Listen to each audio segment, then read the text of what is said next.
নমস্কার, সুস্মিতা ইজি রেসিপিতে সকলকে স্বাগত। আজকে আমার রেসিপি হচ্ছে এক অন্যরকম স্বাদের মিষ্টি। তো আমি এই মিষ্টিটা নিজে থেকেই বানিয়েছি। তো আপনাদের কাছে একটাই অনুরোধ, এই ভিডিওটা পুরোটা দেখুন আর আমাকে কমেন্ট করে জানাবেন আমার এই মিষ্টি রেসিপিটা কেমন হয়েছে। তো চলুন দেখে নিন আমি কিভাবে বানিয়েছি। প্রথমে আমি এখানে একটা ফ্রাই প্যান নিয়ে নিয়েছি আর তার মধ্যে 2 চামচ মতন ঘি নিয়েছি, কারণ সুজি ঘিয়েই বেশি ভালো লাগে। তা আপনারা সাদা তেলও নিতে পারেন। তারপর এখানে আমি 1 বাটি মতন সুজি অ্যাড করলাম আর তারপর মিডিয়াম ফ্লেমে আমি বেশ ভালো করে নাড়াচাড়া করে নিলাম। লাল করব না, তবে একটু নেড়ে চেড়ে নেব। আপনারা যে কোনো অতিথি এলে কিন্তু সহজে এই রেসিপিটা করতে পারেন, তাহলে দেখবেন তাদেরও ভালো লাগবে আর আপনারাও কিন্তু খুব সহজেই এটা তৈরি হয়ে যায়। তো আমার নাড়াচাড়া ভাজা হয়ে গেল।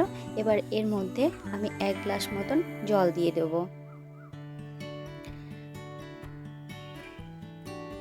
তারপর এখানে যতটা পরিমাণ আমি সুজি নিয়েছি ঠিক ততটা পরিমাণ চিনি দেব।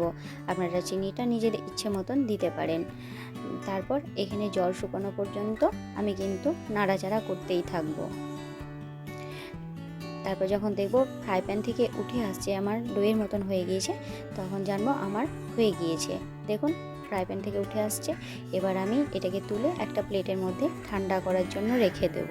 তারপর একটু ঠান্ডা হয়ে আসলেই আমি তখন মিষ্টিগুলো তৈরি করে নেব। আর অন্যদিকে আমি একটা পাত্রের মধ্যে 1 বাটি চিনি আর 1.5 বাটি মতন জল দিয়ে একটা চিনির শিরা তৈরি করে নেব। তো এই চিনির শিরাটা কিন্তু খুব ঘন হবে না, আবার খুব পাতলাও হবে না, হাতে দিলে যেন চিটচিট করে, এরকম অবস্থায় আমি নামিয়ে দেব।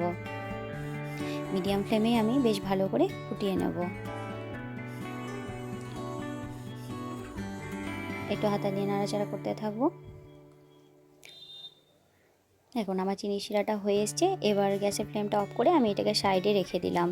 আর এই সুজির যে ঠান্ডা করার জন্য রেখে দিয়েছিলাম তার মধ্যে আমি 2 চামচ গুঁড়ো দুধ নিয়ে নিলাম আর হাফ চামচ মতো নিয়ে নিলাম বেকিং সোডা। তারপর বেশ ভালো করে আমি এগুলোকে মেখে নেব। তারপর সেখান থেকে আমি ছোটো ছোটো করে বলের আকারে মিষ্টি করে নেব। দেখুন আমার মাখানো হয়ে গিয়েছে। এবার হাতে একটু সামান্য ঘি নিয়ে নেব। ঘি দিলে কি হয়, বলগুলো খুব মসৃণ হবে। আর এখানে কিন্তু আপনারা বলগুলো একদম মসৃণ করেই তৈরি করে নেবেন, যেন কোনো ক্র্যাক না থাকে। এরকম করে চেপে চেপে বেশ ভালো করে গোল করে নেবেন। দেখুন আমি যেমন করছি, প্রথমে একটু চেপে চেপে নিচ্ছি, তারপর 2 হাতের সাহায্যে প্রেস করে করে আমি গোল করে নিচ্ছি। তারপর আমার এইভাবে সব মিষ্টিগুলো তৈরি করা হয়ে গিয়েছে। দেখুন সব মিষ্টিগুলো হয়ে গিয়েছে। এবার ভেজে নেওয়ার পালা। তো এখানে আমি সাদা তেল নিয়ে নিয়েছি কড়াইয়ের মধ্যে আর তেলটাকে বেশ ভালো করে গরম করে তারপর আমি এই মিষ্টিগুলো দিয়ে দিচ্ছি। আপনারা কিন্তু তেল অল্প গরম করে দেবেন না, তাহলে ভেঙে যাবে। তারপর ফ্লেমটাকে একটু কমিয়ে দেবেন, কারণ ভেতরটা বেশ ভালো করে না ভাজা হলে কিন্তু কাঁচা হয়ে থেকে যাবে। তারপর অল্প আঁচে দেখুন আমি নাড়াচাড়া করে আমি বেশ ভালো করে ভেজে নিলাম। তারপর কালারটাও চেঞ্জ হয়ে এসছে। আমার মিষ্টিগুলো হয়ে গিয়েছে। এবার এখান থেকে তুলে আমি চিনি শিরার মধ্যে দিয়ে দেবো, যাতে বেশ ভালো করে শিরাগুলো মিষ্টির মধ্যে ঢুকে যায়। আর এদিকে আমি 500 মতন দুধ নিয়ে নিয়েছি কড়াইয়ের মধ্যে আর অল্প একটু জাফরান দিয়ে দিয়েছি, কারণ দেখতে খুব সুন্দর হবে, কালারটা বেশ ভালো আসবে। আর দিয়ে দিয়েছি এখানে অল্প একটু চিনি। আপনারা এখানেও তাই চিনিটা নিজেদের ইচ্ছে মতন দেবেন। তারপর দিয়ে দিয়েছি এখানে একটা বাটির মধ্যে 3 চামচ মতন কাস্টার্ড পাউডার নিয়ে নিয়েছি। আর এখানে কাস্টার্ড পাউডারটা কিন্তু আমি ম্যাঙ্গো ফ্লেভারের নিয়েছি, আপনারা যে কোনো ফ্লেভারের নিতে পারেন। তারপর তার মধ্যে অল্প একটু ঠান্ডা দুধ দিয়ে আমি বেশ ভালো করে চামচের সাহায্যে নেড়ে নিলাম। দেখুন যাতে একটু দলা না থাকে। তারপর এটাকে অল্প অল্প করে আমি কড়াইয়ের মধ্যে দেব আর এই খুন্তির সাহায্যে আমি নাড়তে থাকবো। আপনারা একেবারে ঢেলে দেবেন না, এভাবে দেবেন না তো কিন্তু দলা পেকে যেতে পারে। তো এইভাবে আমি মিডিয়াম ফ্লেমে বেশ ভালো করে ফুটিয়ে একটু ঘন করে নেব, অনেকটা রাবড়ির মতন। দেখুন আমার হয়ে গিয়েছে। এবার এটাকে আমি একটা পাত্রের মধ্যে ঢেলে একটু ঠান্ডা করে নেব। তারপর মিষ্টিগুলো আমি সেই পাত্র থেকে তুলে একটা প্লেটের মধ্যে রেখে দিলাম।